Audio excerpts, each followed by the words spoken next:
I'm Brian Palmer, Tax Policy Advisor.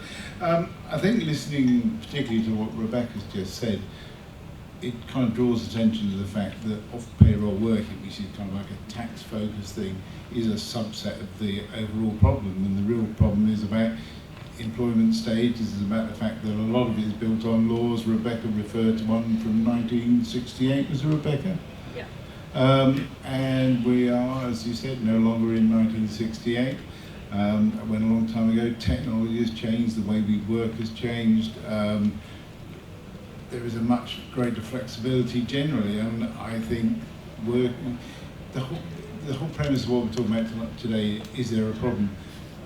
Yes, I'm sure there is. One of the biggest problems about the problem is defining what it really is, because that problem is different things to different people. I made some notes, and I was thinking particularly about my son, who's been a consultant for a number of years. For him, working as a consultant has been a great way to earn a living. It's been a good way to advance your career. He's been quite happy to sacrifice some of his benefits, not to get the pension rights that he would have done. The tax consequence wasn't the big issue for him, although I would always argue that, because HMRC will always look at this through the tax lens, and they will say that it is all about the tax motivated incorporation, and I think that is very, very high on the list. And if you look across the different reasons why people are consultant, it is a consistent theme. There is often a primary reason, which may be just getting the work in the first place.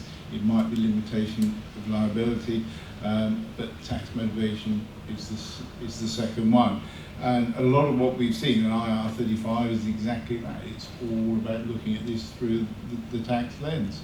And we're looking at it from the historic view of tax, not from where we are now, not from the gig economy side of life. And HMRC kind of do recognise that themselves, but they're struggling with getting ahead of the technological change. That's the real challenge for the tax side of it. Beyond that, we need a wider wholesale root and branch review of what does employment look like. Where do we come to? Do we come to this a freelance company type scenario?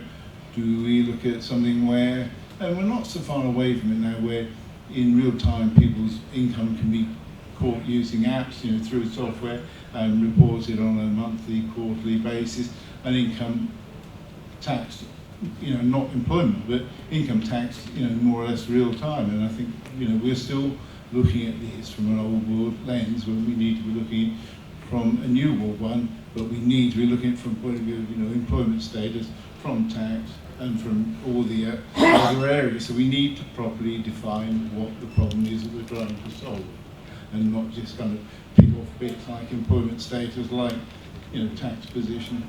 So that's kind of where I would come from on this. Well, thank you.